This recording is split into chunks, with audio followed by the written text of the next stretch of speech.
সকাল থেকে এত পরিমাণ মেঘ করে আছে, মনে হচ্ছে এখনই বৃষ্টি নেমে যাবে। ঝড় হোক বা বৃষ্টি, আজ আমার কলেজ যেতেই হবে।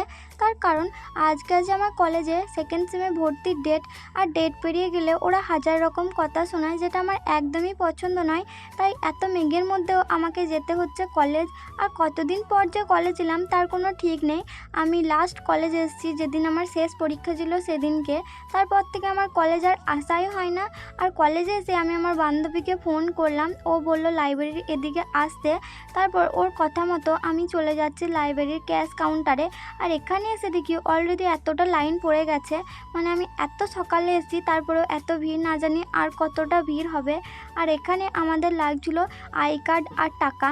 তারপর আমি ওই দুটো জিনিস দিয়ে দেওয়ার পর আমার ভর্তি হয়ে যায়। আর আমি আর আমার বান্ধবী চলে যাই কলেজের বাইরে।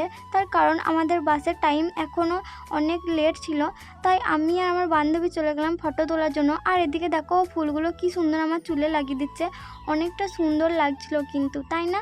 আর এই যে এই বাগানটা দেখছো, এই বাগানটার মধ্যে সব রকমেরই গাছ লাগিয়েছে, যেমন ফুল গাছ, লঙ্কার গাছ, আরও অনেক রকম। তারপরে ওখান থেকে চলে গেলাম আমরা বাইরের একটা দোকানে। এখানে আমার বুনি আমাকে বলেছিল একটা রোল এনে দেওয়ার জন্য। বড় বোন যখন, তাই ছোট বোনের আবদার তো রাখতেই হবে। তারপর ওর জন্য রোল পার্সেল করে নেওয়ার পর আমি উঠে পড়লাম বাসে। আর আজকের বাসে ভিড় মোটামুটি ঠিকঠাকই ছিল, খুব বেশিও নয় খুব কমও নয়। তারপরে বাস থেকে নামার পর আমি চলে যাচ্ছি বাড়ি। তো আজকে ভিডিওটা এখানে এন্ড করলাম।